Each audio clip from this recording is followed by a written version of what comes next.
Assalomu alaykum hammaga, Sherxon Nusratullayeva YouTube kanali kuzatuvchilari. Ushbu video O'zbekiston YouTube'ida, balkim dunyo YouTube'ida birinchilardan bo'lib ushbu avtomobil haqida olinyapti. Ya'ni bu Damas 3ni 1.2 motorlisini fulli. Shu paytgacha o'zimiz ham ko'rganimiz yo'q edik, obunachilarimiz ham ko'rganlari yo'q edilar. Sababi faqatgina qog'ozlarda bunisi bor, bunisi yo'q deb yozilgandi. Ko'zimiz bilan birinchi marta ko'ryapmiz va birinchi marta video qilyapmiz. Damas 3ni ko'rganmiz-ku deyishinglar mumkin. Lekin aytib o'tganimdek, sizlarga LV0 ni ko'rsatganman, 1.5 ni fullni ko'rsatganman, 1.5 ni prostoyini ko'rsatganman.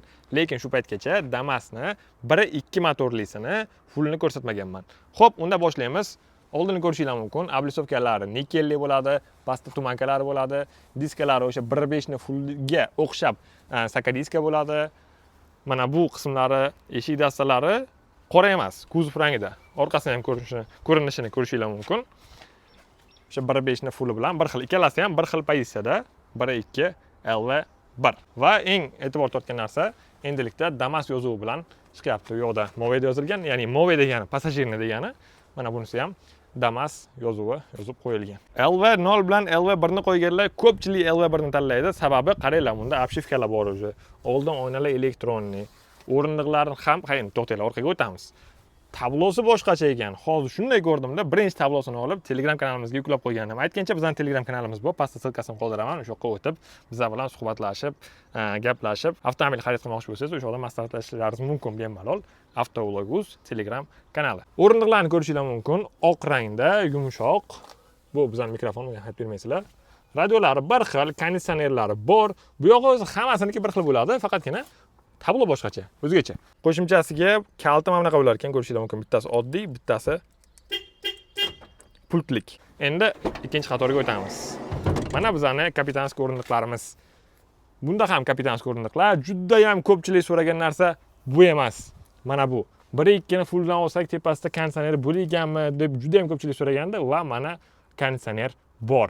Orqa eshiklari elektronli bo'lmaydi, hammasiniki mana shunaqa qo'l bilan tushiradigan bo'ladi va orqa oyna ko'rishingiz mumkin. Oxirigacha tushadi, juda ham qulay. Orqa o'rindiqlari bunday qilib oldi orqaga sursak bo'ladi va mana bu qismi ham hatto sozlanadi. Orqaga do konca o'tadi. Endi men bitta qo'lim bilan uni eplay olmayman, mana ko'rishingiz mumkin. Qanday komfortli qilingan. Xuddi taxon sedanlardek. Juda ham keng ish. Bemalol o'tirasizlar. Konditsionerchani qo'shib qo'ysanglar, aytgancha buni konditsioneri bu yoqdan havoni tortadi-da, sovutib bu yoqqa beradi.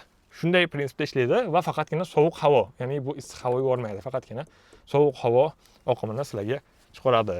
Tepada chiroqlari bor, qo'l ushlaydiganlari bor. Orqa uchinchi qator ham kengish, aytgancha buni o'zimiz test ham qilib ko'rgandik Instagramda.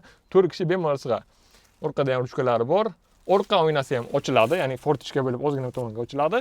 Men sezgan narsalarimdan orqasida laboyda abagrifi yo'q ekan, ya'ni isitish funksiyasi mavjud emas ekan. Motor ostini ko'rishingiz mumkin. 1.2 4 porshali injektorli sepli motor va motorni ko'rib turibsizlar, mana logotipchalari ham turibdi. JM motor bo'ladi, bundan xavotir olmasalaringiz bo'ladi. Bilasizlar, o'z JM mashinalarining motori zo'r xizmat qilib beradi. Motor zashniklari taglarida bor. Qolgan narsalari o'sha 5 bosqichli mexanik korobka, ABSlari bor, konditsionerlari bor, ularni aytib o'tdim, migalari bor. Oldi ko'rinishi shunaqa, kapotni yopib qo'yib ko'rsatdim endi. Ablisovkasi nikelli, juda chiroyli ekan. Tumankasi borligi juda ham chiroyli. Menimcha LV0 olgandan ko'ra 5 million so'mgina qo'shib LV1 dan olgan ma'qul, chunki 5 millionga bunaqa narsalarni hech qayerdan qo'ydirmaysizlar. Avtomobil zo'r. O'zim hozirgina shu avtomobillarni haydab ketirib qo'ydim shu yerda. Yurishi 1.5 day bo'lmasa ham, lekin oddiy Damasga nisbatan ancha yaxshi deb ayta olaman. Konditsionerni ham yoqib keldim, konditsionerlari ham zo'r ishlayapti. Cobaltga o'xshataman shu mashinani. Cobalt bilan Damasni qo'shilgan mix variantlaridan biri. Xarid qilmoqchi bo'lganlar Navoiy avtosaloniga tashrif buyurishlaringiz mumkin. Bu mashina hozircha nalichida yo'q, to'lov qilib biroz muddat kutiladi. Kelsanglar uni xodimlarimiz ko'rib aytishadi. 1.5 ni prostoy versiyasidan nalichida bor. Bugun bor edi, ertalab kanallarimizga qo'ygandik, sira sotilib ketdi. Undan tashqari, ya'ni to'lasalaringiz 1 kun 2 kun keladi. Faqatgina shu fullarni kelish muddatlari biroz uzoqroq muddatda yetib kelyapti. Aynan ushbu pozitsiyaning narxi 1.44 million 563 ming so'm, 1.44,5 million so'm desa ham bo'ladi. Bularga rassrochka yo'q. Naqdga yoki avtokredit evaziga xarid qilishinglar mumkin. Sizlarga bermoqchi bo'lgan ma'lumotlarim shulardan iborat edi. Avtomobillarni xudo xolasa endi bugun ish vaqtimiz tugadi, ertaga o'z egalariga birin-ketin topshiramiz. Yetib kelyapti. Aytgancha Vani ham bizning savolomizda nalichida bor. 1.2 motorlini kelib bemalol xarid qilishinglar mumkin. Videomiz yoqqan bo'lsa like bosib qo'yinglar, kanalimga yangi kelganlar obuna bo'lib qo'yish ham esingizdan chiqmasin. Sog' bo'linglar, salomat bo'linglar.